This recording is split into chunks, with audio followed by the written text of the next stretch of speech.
Your Yeah. internal culture, Jerrod, can also hinder your ability to go international. If you can't get buy-in within your own company, you'll probably be struggling in some markets. Good morning and welcome to episode 58 of the Crownsmen Show. Today we are joined by Clark Grue. He is the president and CEO of Rainmaker Global Business Development. Jerrod and Clark discuss their 4-phase process to ensure market entry success for their clients. Before we get started, let's give a shout out to our sponsors. First up, we have Power Zone Equipment. When you need a specialized team of world-class engineers for your oil and gas, pipelines, dewatering, or any fluid handling needs, you want to visit powerzone.com. In addition to their inventory of rebuilt pumps, motors, engines, they also have an amazing team to design and engineer your systems, no matter the challenge, no matter the location. Get in the zone with PowerZone. Visit them at powerzone.com. We also have Savinaw Equipment. Savinaw Equipment supplies new and used mining equipment around the world, from placer to underground to ore processing plants. They have gold concentrating tables, trommels, and mineral jigs in stock now to take advantage of the high gold prices. Visit them at savinawequipment.com, where you will find more equipment every day. Well, let's get on with episode 58. Here is Clark and Jerrod Downey.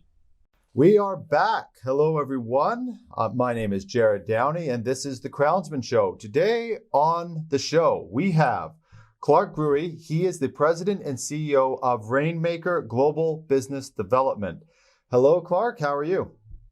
Hi, Jerrod. I'm great. Thanks for having me.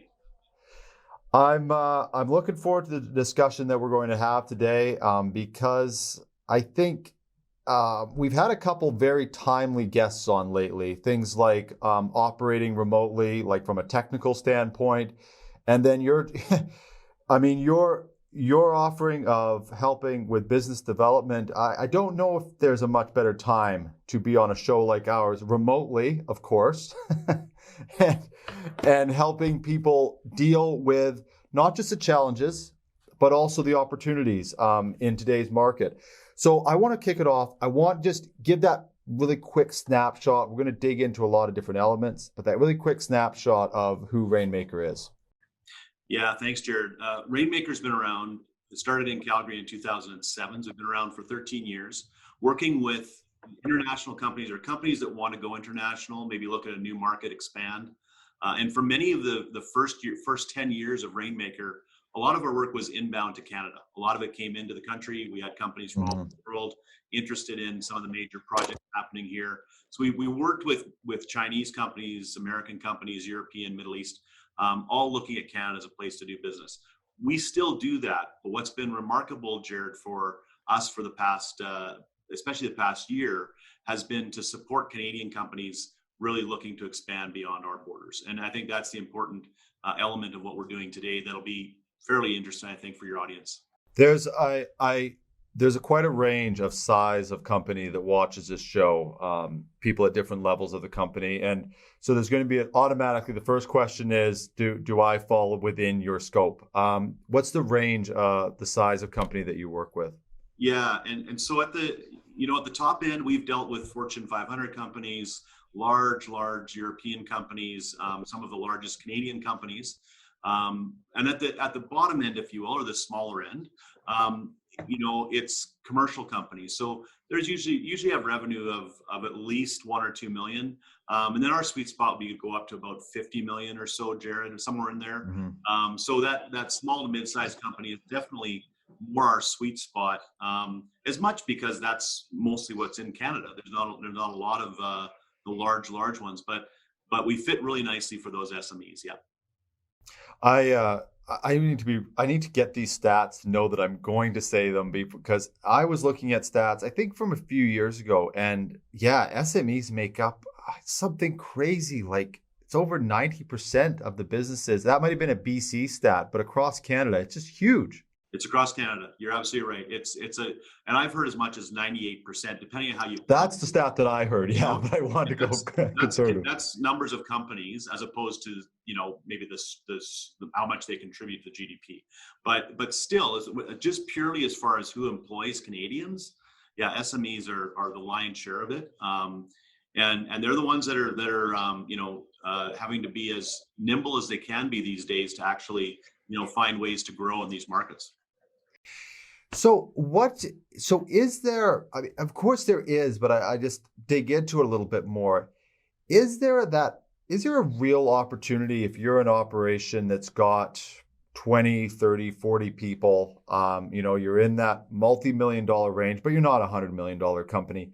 Is there a real opportunity right now along with all the challenges? Like, is there a tangible thing that you're seeing where these smaller Canadian companies actually have an opportunity to move into new markets?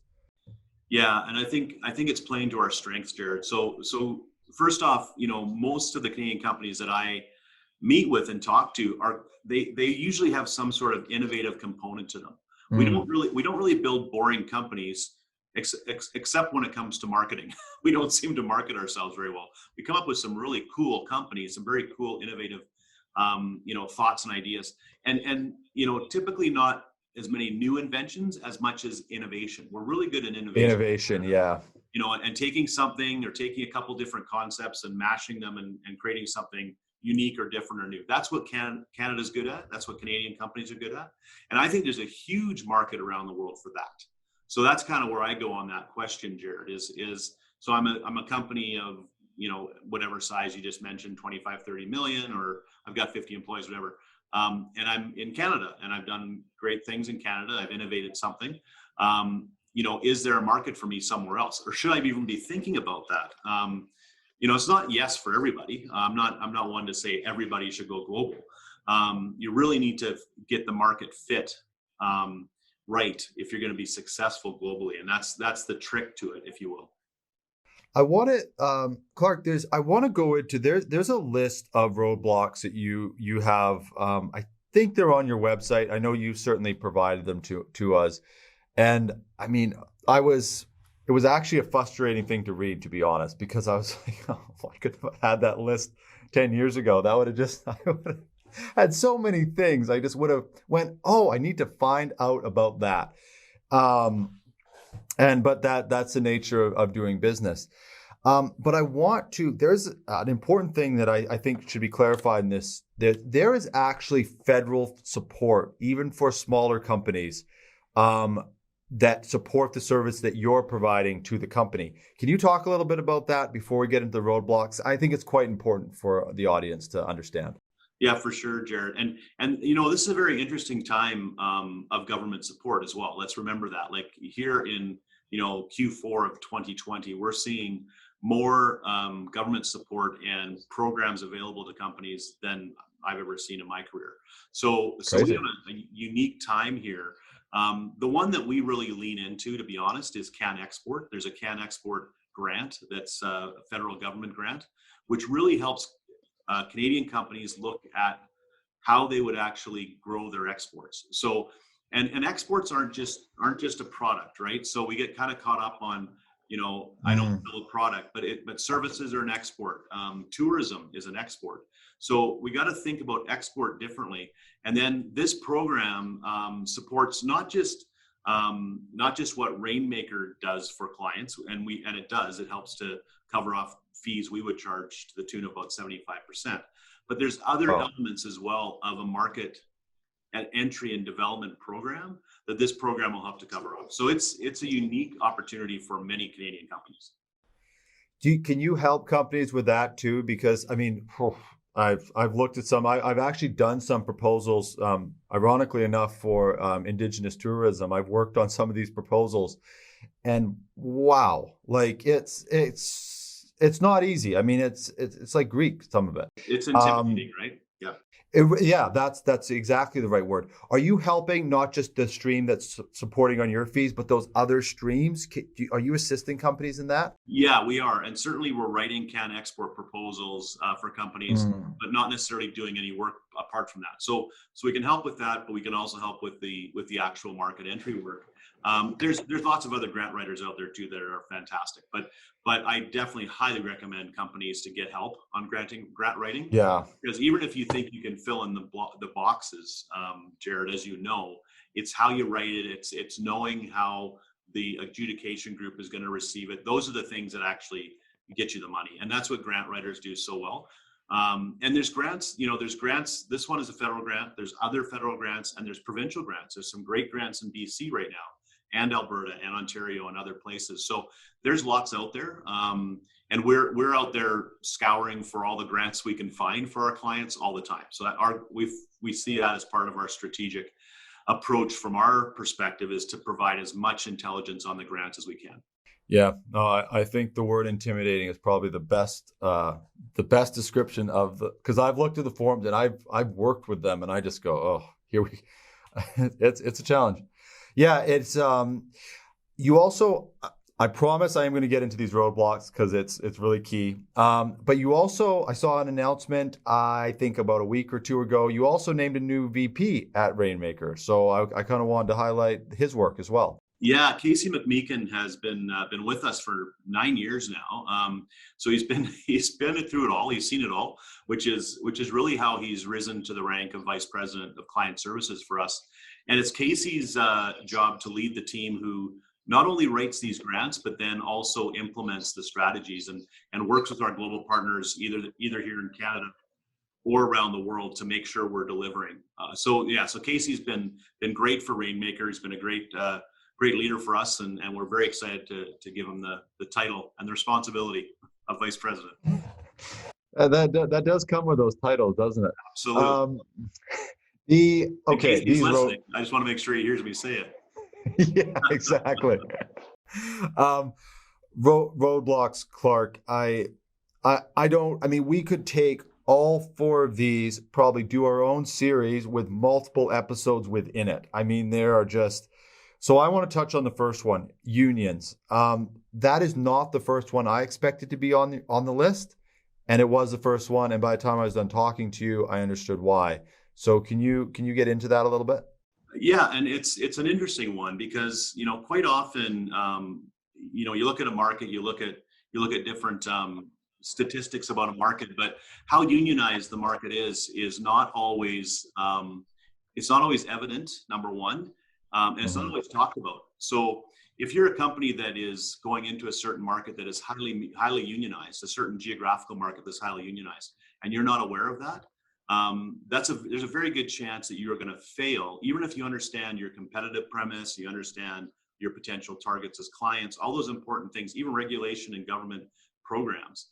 But if there's a union sort of foundation in that city or that state or country, you're going to come up against it at some point. And the trick to roadblocks is making sure you know about them before you hit them, right?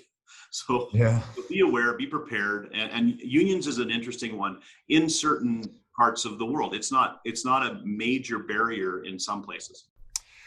Well, I guess that's the key, right? Is just knowing, like you said, knowing going into it, because a completely different region, it may not be a challenge. And I actually wanted to get into some of those regions too with you a little bit later on, because you have an interesting way of sort of dicing up how to look at a region. But the next roadblock is culture. And I mean, you see that I saw a friend of mine, he'll probably watch the show and call me out now, but I saw him and he took quite a bit of offense actually, because he was qualified for a position. And he didn't get the position because of the fit with company culture. Now, what you're dealing with, of course, is not an individual. You're talking about taking a company and moving a culture. And I think this would be a good place to tie in some of that regional culture, even throughout Canada and the US. Can you talk a little bit about that and unpack it? Because it's a major challenge that I think it's a hard one for people to adapt to, because it's not quite as tangible as other things. Yeah, certainly. But it's a huge topic, right? Like so many companies are talking about internal company culture, which is a huge challenge of its own. And that's a different element. Your internal culture, Jerrod, can also hinder your ability to go international. If you can't get buy-in within your own company, you'll probably be struggling in some markets. And then, of course, there's the more obvious cultural challenges of going to Latin America, going to China, where you have, embedded cultural ways that people function. Siestas in Latin America that we're not used to. In China, you get. I could get used to that pretty fast. Yeah, I'm all in too. Why can't we figure that one out here?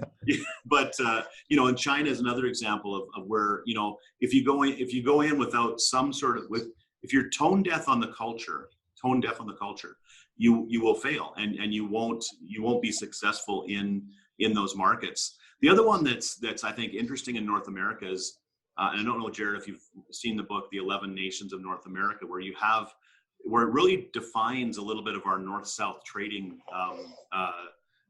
culture, if you will, where you have really these different pockets of cultural, religious, and historic roots, or historic sort of pockets of people who really like to trade together. And then when you cross those, it sometimes gets cross-threaded. It's like we're speaking different languages, even though most of us aren't.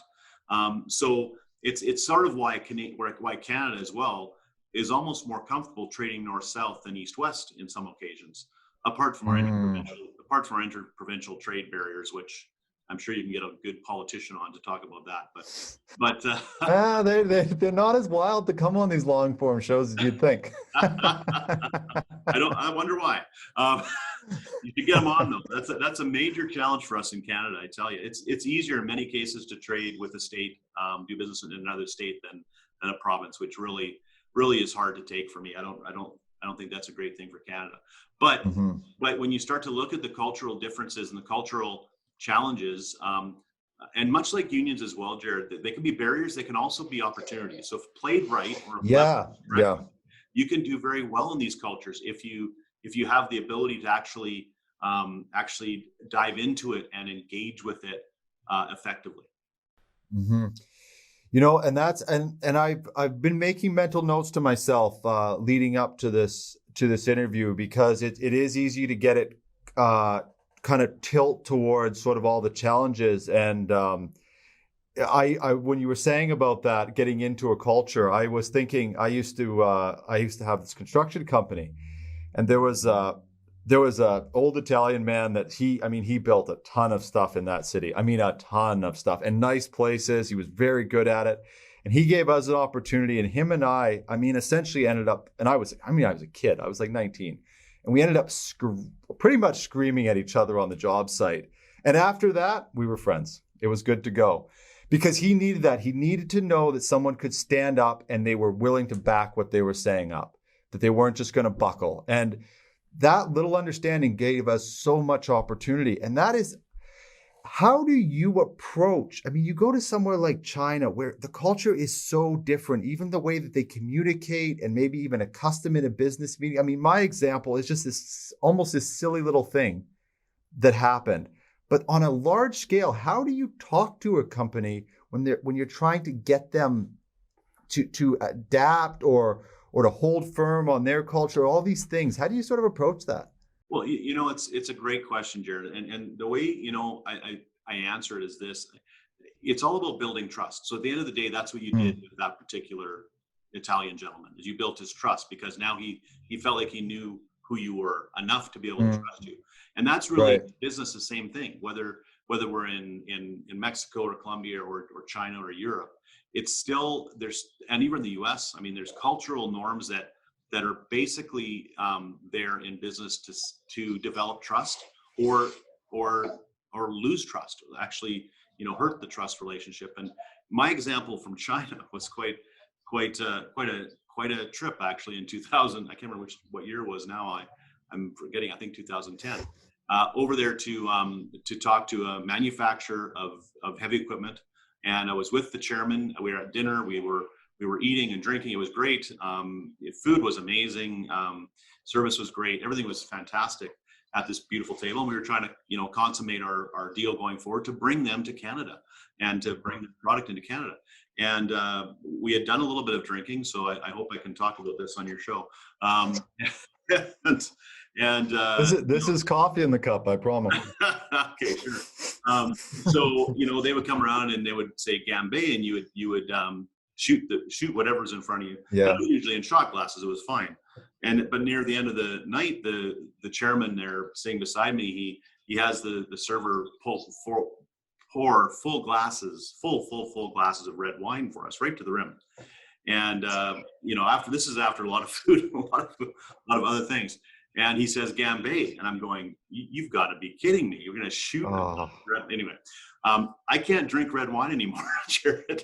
I can't drink red wine anymore, but we got the deal, And whether that was the one incident that did it or not, who knows? But at the end of the day, I think all these examples are all about building trust, building a feeling of confidence with each other, which allows you to actually move to the next level of business relationship. Mm-hmm. What kind of stuck out to me when you said you don't know if it's what got the deal done? It's like sometimes it's just knowing it's not what interrupted getting the deal done. That's right. Exactly. Yeah. Exactly. The other one that on this list, and I love this one. It's a very insightful thing. Is innovation. One person's innovation is not necessary. Your innovation is not necessarily another countries or regions. Talk a little bit about that, because I think that's a huge thing that I think trips up a lot of companies when they're trying to choose which region or which area to target. Yeah, and it is a good one to think about. And sadly, we can be a little bit arrogant sometimes. We think we've figured something out that the whole world, needs or wants or thinks is innovative. It's not always the case, and sometimes we can get a little bit caught up in drinking our own Kool-Aid. And you may have innovated something remarkable for a market that exists here in Canada, and that's fantastic. But you have to then relay that and overlay that onto a market with a different political structure, different regulatory structure, different competitors, different union bases, all that sort of thing. You may find that your innovation is a perfect fit, or you may find that it's never going to fit in that market because maybe they're already ahead of it, or they don't have to innovate the same way because of their particular market. So there are nuances to every single market that can really influence your traction in that market. The better we know that going in, we either can take that market off the list, which is, if we need to, we do, or we can identify these challenges and then find ways to actually leverage other things to get in. So it's important, and I always get my back up a little bit when I hear, that Canadians can be arrogant, and it bothers me. Because I don't see us that way. I see us as quite collaborative and quite team oriented and so on.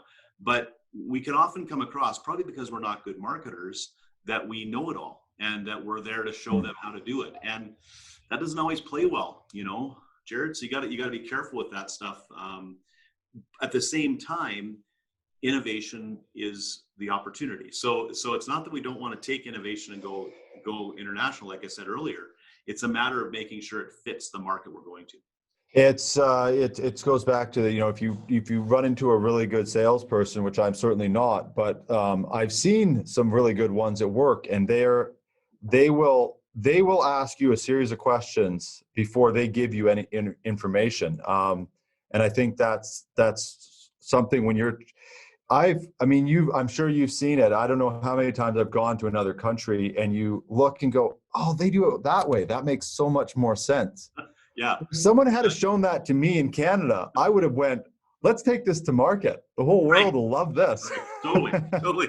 Yeah, there's some pretty smart people out there beyond our borders. Yeah. I remember that too. Well, it's funny. I had someone, Claudia, on the show. She's doing a Women's in Engineering Summit, and she was talking about how many, especially women engineers, are coming from a lot of other countries. That's where they're getting that. Yeah, we've got a huge pool here in Canada, but they're coming from those countries where they're producing these people, and it's incredible. Yeah, those women in those countries are taking to STEM or STEAM careers, at a better rate than we are, and so. I mean, we're trying to catch up, but we don't have enough women, as far as I've heard anyway, and she would know better than I, that are actually taking that type of training. So that's what will happen. It's a huge I love it because I go, what do we have? 33 million people in Canada. We've got plenty of room for everyone to Yes. come here, especially not just people with these high skills, but these people coming with their high skills. I mean, the opportunity it creates for us is unbelievable. And speaking of other countries, though, or other regions, regulation, that's a tough roadblock. you want one where you do all your work and then you get to that line. That's a tough one. Yeah. How do you, if I come in there, I've got a new product, let's say it's from the energy sector, it's an innovation on something that's sort of standard in the industry, but I made it better. And I come walking in, Yep. What do you say to me when it comes to regulation? Well, let's take flaring. Flaring was regulated here in Alberta in Canada years and years and years ago. But there's many states that are just introducing regulations on flaring, and other countries as well, right? So that's an example of where the regulation wasn't there before. So there was a lot of products in that space of capturing gas and all that sort of thing, and other NOx and SOx. And there was no, in some places you could just spew it into the atmosphere. It didn't matter. Now regulation's starting to drive a market, right? So in some states or countries where they start to increase their regulation on, say, flaring again, just as an example, that creates a tremendous market opportunity for our companies who've been in it for 10 years, right? So regulation can be a market force for opportunity, or the opposite if you're on the other spectrum of perhaps flaring. But that goes for many other other opportunities as well. And reading the tea leaves or watching the political winds, that's why we go through when we evaluate a marketplace. We're looking at the political history and where it's going as a country to try to read a little bit where some of those regulations will start to take place, because that can create tremendous opportunities or hurdles for our companies. Mm-hmm. Yeah, I guess I hadn't actually thought about that regulation. Again, reminding myself about the opportunity side of things, which is what you focus on. Things, and we have guests coming up here on the show. They're bringing in sensor technology, new ways to process that match. Like we've got some pretty heavy regulation here in BC on the LNG side and things like that. So they're creating multi-million-dollar opportunities for small companies that have figured out a specific thing that they can do and they can deliver to the market. And not only is it in demand, it's required. It's required. It's required here. So imagine once some states start to follow what BC is doing, right? And it starts to open up new opportunities. And that's where we want to really, see these companies be successful here, Jerrod. And then of course take that technology and look at some other markets for sure. Yeah. Yeah. No, it's again, I mean, this section alone, we could probably do 5 episodes looking at different regulatory challenges and opportunities. I mean, you just go on forever. But for the interest of time, Clark, I want to talk a little bit about your background, because I mean, I've had multiple conversations with you now. I mean, you understand how companies need to approach, and I'm not just saying that. I know you do, because you're basically pinpointing every mistake I've made along the way. So let's talk a little bit about your background. How did you sort of get to the point of Rainmaker? And I mean, I see that your membership, you're on the advisory board for the 24th World Petroleum Congress, for the Destination Canada. Sorry, I'm getting some funky stuff happening. You were the vice chair of the American Chamber of Commerce in Canada, and the chair for the FDI Forum. But you also worked for the British Consulate, I believe. So you've got quite a few moving parts still, and also from your past. So can you just give us, just talk a little bit about it? Yeah, the British government job was tremendous. I had some exposure to international business before that. I was working with a company that did satellite communications. We helped set them up in Africa to send data. And this was long time ago, Jerrod. You're probably still in high school, or I'm not sure, elementary school probably. But anyway, so we were working with mining companies out of Toronto who had mines in Africa, but needed the data from those mines every day for their reports to the market. And Yeah. so we would provide satellite communications back when it was very difficult. And that was very interesting to me, how we would work with these international markets, move this data around the world, get it back in time for the markets, et cetera. So it got me a little bit interested in it. And then the British government was looking to establish a trade office in Alberta in 1999. And I was fortunate enough to be selected to open that and run it, be the first director, the founding director of it. It was the first time that the British government had hired a locally engaged leader to run one of their offices. So I was quite privileged. I didn't know that until after I'd left a couple of years later. Funny how that happens. Boss was saying, "Oh yeah, London was watching you like a hawk." I'm going, "Oh, great. Okay. Thanks for letting me know now." Instead of better to not know. Yeah, it was way better to not know. Let me tell you. But I just learned so much from various different diplomatic levels. The consul general, of course, who was my boss, the high commissioner, et cetera. And just how the Brits do this, how the Brits for years have figured out trade. They've figured out how to help their companies be successful in a market somewhere else. And I just had an opportunity for about 5 years to learn under a lot of folks who had done this for a long time, and build links between the UK and Canada, which was great. And then, as you said, I've been involved with the various others. We started Rainmaker 2007, myself and two business partners, Tim Cosmic and Lois Mitchell.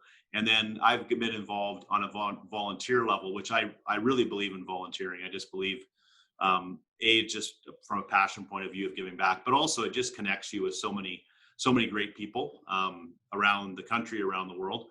So so I've been heavily involved with the Canadian Chamber of Commerce, the American Chamber of Commerce in Canada, and other groups. And I just find it to be really, it broadens my scope of knowledge and my just learning from people, because there's so many smart people out there, and identifying where their challenges are. So it's been great for me to volunteer and to have roles like the British government role, for sure. What did you take away from that? I had a meeting yesterday with a gentleman from Norway, and right away there's just a slight cultural difference, and it was a very interesting conversation to have with him, and it was lots of fun. But you always kind of take something away, and when you were in that position, for an extended period of time, and what did you sort of take away? Was there something tangible that you went, "Oh, that is the reason essentially the British Empire ever got to be the British Empire"? Was there a cultural thing that you saw, how the way that they approach things that brought that success? Of course, there's the good and the bad and all that stuff, but there's that thing that you could identify when you walked away.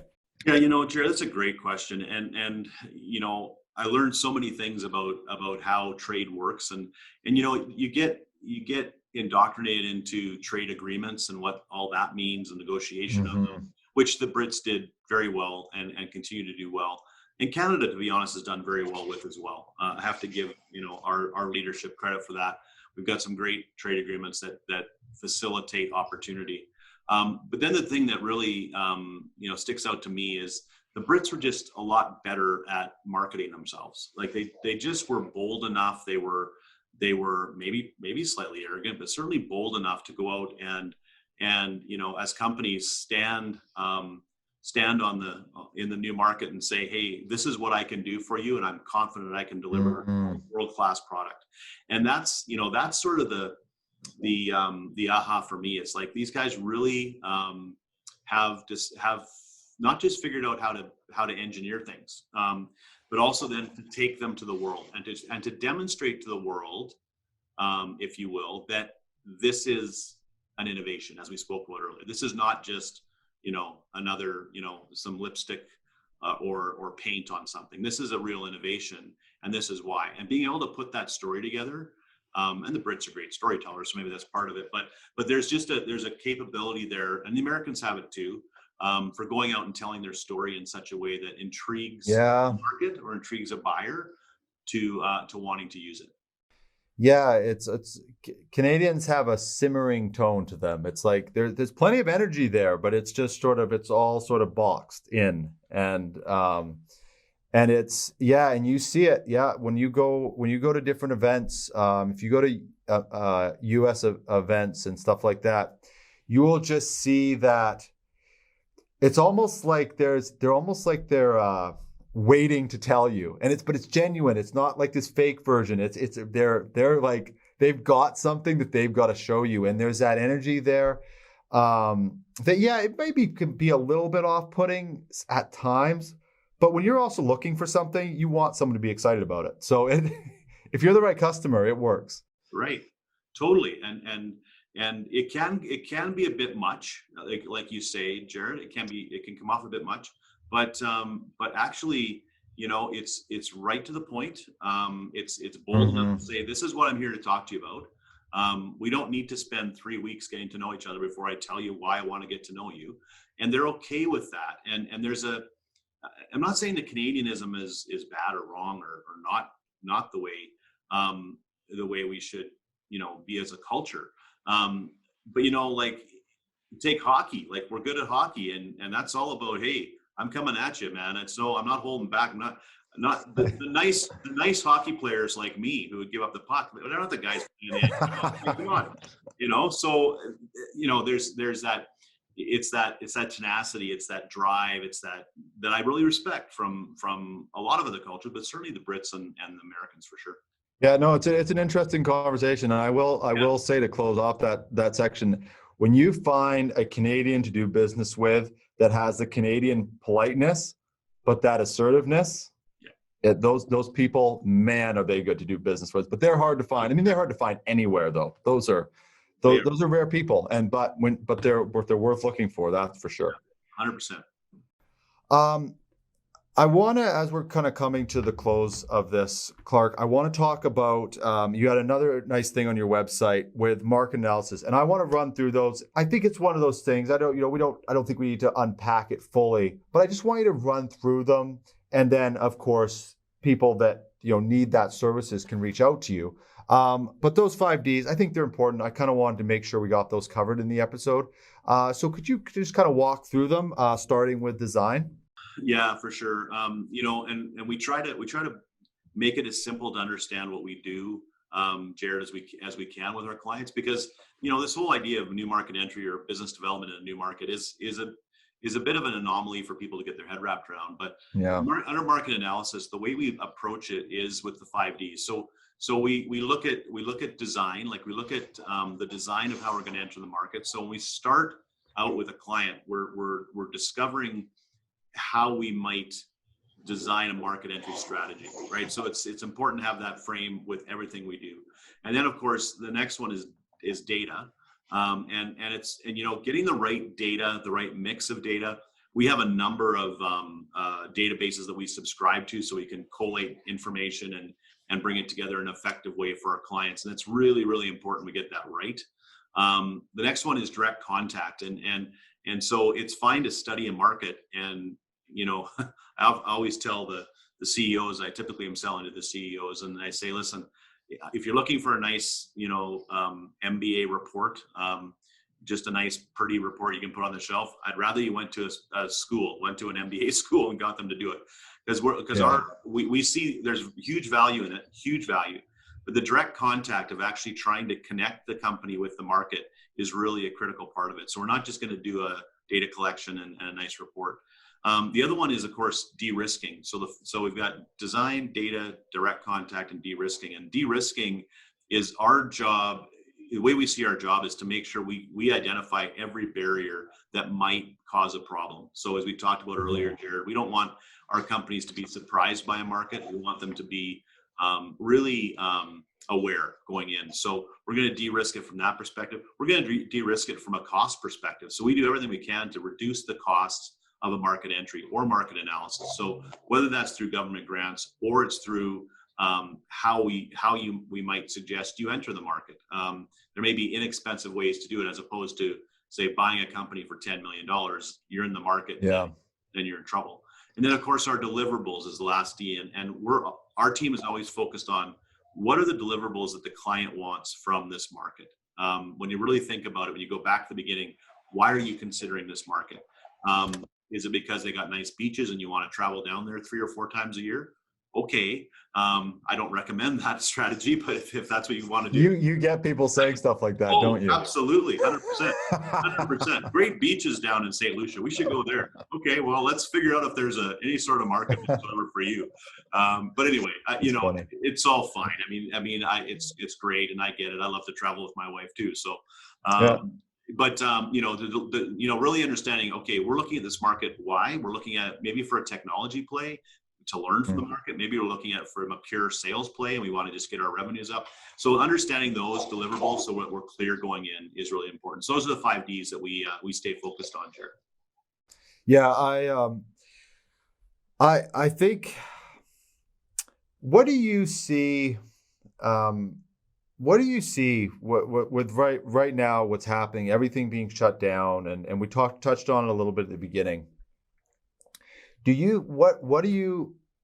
What do you see companies, if you could kind of categorize, what do you see the approach of companies right now? I mean, it's a little bit of an unfair question because there's companies that are hurting so badly right now, and some of them, it's beyond their control. Like there's nothing that they can do about it. So I'm not minimizing what they're going through, but what is sort of the approach you're seeing, or even would you recommend the companies that are going in Canada, we have lots of US listeners as well.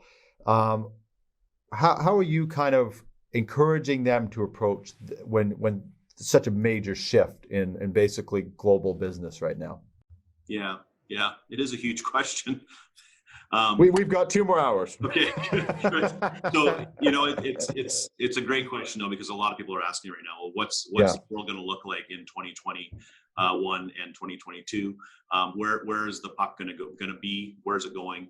All those sorts of things. And I think if you look at some industries to start with, you look at health, you look at technology, you look at transportation, they're all going to be strong going forward, in my opinion.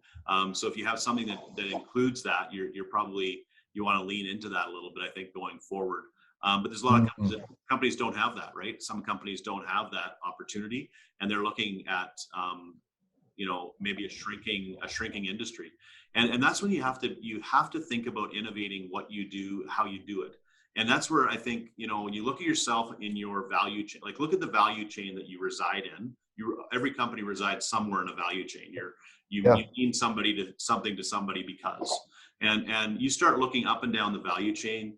That can often lead to, my suppliers are doing this, or, and they've innovated this way, or my client has actually added this element to their business. How does that change what I could offer? Right. And I think that's where it's not easy thinking sometimes, because it's one of those tough, painful discussions to have with your senior leadership team, looking around, what do we add right now in this ever changing, evolving marketplace that we're in? And then start to adapt, maybe look at partnerships in a different way. I think collaboration and partnerships will be a big part of how we go forward. This whole idea that I can own my vertical and compete. I'm more of a, partnerships will lead the way guy. And being smart about the partnerships that you strike will be really, I think, what will determine the winners going forward. I have one other thought, Jerrod. Sorry, I don't know if you want to comment on that, and then I can. No, please. The other part is that, as you look at the government involvement in the economy, it's at a different level. It's never been at this level before, and I believe many governments will look to spend their way through this to keep the economies going. To keep pouring into some GDP, and so because as the businesses are more reluctant to spend because their risk levels are high, and consumers maybe are a little bit more reluctant to spend, all you have left is government. So government's going to be the one that has to spend, and they will. So I would also be looking at if there's any way you can supply to governments. Think about that, because that's probably where there'll be some funding available, some contracts available, and we can discuss politically whether that's the right thing or the wrong thing. But I believe there's going to be quite a bit of opportunity in that space. Yeah, and then like you said, things like regulatory demand, that's going to drive those companies that are supplying that government demand. they're gonna need certain mechanisms and devices and all the, the sensor technology, all this stuff sort of stuff that's coming into play. There's lots of opportunities in that. Yeah, no, Clark, it's like I said, it's like it's hard. It's like we've started a conversation, and I know you're out there talking to people though. If someone just wants to reach out in that initial chat, just to talk to you, you've sort of given that company size range. But I get the sense from just talking to you, you're pretty open to having that initial discussion, just if someone has a couple things they want to clarify and just sort of engage with you. Totally, absolutely, Jerrod. And listen, I mean, I try to handle those myself whenever I can. I've got market experts on Latin America and the U.S. and China and Europe here, and sometimes I do them more of a service just to say, hey, you should talk to Karen, or you should talk to Hugh, or you should talk to Peter Patrick in Austria. That's what I'll often do, but I'm more than happy always to take an inquiry, a chat. I find it fascinating personally. That's why I'm in the business, right? To get to know companies and understand their challenges and what they're trying to do, and then try to figure out a solution to help them. Even if they don't use us for anything, I'm always intrigued to try to help companies, get to their next, milestone or marker in the road. It's fun for me. So. Have you, how have you adjusted to, I mean, I know you do in-person speaking and all that sort of stuff. I like how we need to clarify now that in-person speaking, that's, yeah, right? just used to be called speaking, but right. How is that for you though? Just, as we're wrapping up, just on a personal level, how is it, what's it like for you having to shift and the way you communicate? I know you're sort of, I mean, I'm not saying you're an extrovert, but I see that you're out there and you talk to a lot of people, and that's sort of been pulled away from a lot of us that are used to that sort of environment. How do you sort of adjust on a personal level? Well, it's been interesting change, Jerrod, and I mean, you're very aware of this, but it feels strange to be like in my office here talking to thousands of people on your show, but I do a lot of webinars, I do a lot of different presentations this way. And you don't get to see the people, and it's a totally different feeling from a speaker's point of view. Mm-hmm. Flip side to that is the number of people I've spoken to this year is through the charts, and I'm sure same for you. So it's insane. Yeah. So the numbers are crazy when you think about all the different people now who watch your show and understand what you're doing, because they're less. They're not moving around as much. They're at their office more often, able to watch the Crownsmen. Like this, these are the things that I find very fascinating. Now, I totally miss, business events and getting out with people and meeting people and shaking hands and all that fun stuff. I really do enjoy that, and I've been involved in the event industry for many, many years, and so it's different. In fact, tomorrow I have my first sort of live 3-minute speech over at the airport. They're doing a hop. They're actually, Air Canada is doing a hop between Calgary and Vancouver, just to showcase what Air Canada is doing to be safe and in travel. But I'm a little nervous. I haven't done anything live for a long time. So well, you only got 3 minutes. It's I don't know, man. I got to figure out what I'm going to say now. But it's a strange feeling. I don't think anybody really loves it. But I've been fascinated with the number of people I've gotten to know this way, and it's been that maybe I would never have met otherwise. So it's interesting. Yeah, no, for sure. I mean, what you and I are connected through Paul Painter. He connected us. You've guys had some similarities actually in your careers. He worked for the British consulate as well. Yeah. And I mean, I do. You know what? I actually don't live events. I like groups of about 2 or 3 people. Once it gets to about 10, I'm one of these people that likes to go high, and I have to really kind of psych myself up for it. But I'm finding myself, I'm missing it. There's a couple people, organizations like CIM and that put on these great events. And I miss seeing the people that are out there working hard and connecting everybody and putting on these events. I feel for them. That's, and I genuinely miss it. So I think it's so important what you're doing for companies. So I'm glad you came on the show, Clark, but I do hope there's an in-person element to our life, or more of one very, very soon. Agreed. Thanks for having me, Jerrod. It's been great to be with you. Okay. Thank you.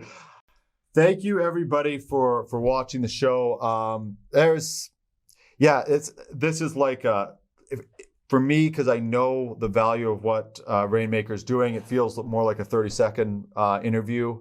So I really would encourage you, go reach out to them, talk to them, especially if you're expanding. There are opportunities right now. Look at our little company. We used to do one show every week. Now we're up to 2 or 3 and booked out months ahead. There is opportunity right now, and I'd really encourage you to reach out to a company that knows how to look at a market. So thank you for watching, everybody, and we will see you on the next episode of The Crownsmen Show. Thank you for watching. Please remember to subscribe to our YouTube channel and follow us on Facebook and LinkedIn. If you would like to help support the production of the show, head on over to crownsmen.com/donations. There are 2 options, the $5 monthly subscription option and the support heavy industry one-time donation option. Again, that is crownsmen.com/donations. Thank you to all of our sponsors, Savannah Equipment, Power Zone Equipment as well. And we will see you on the next episode.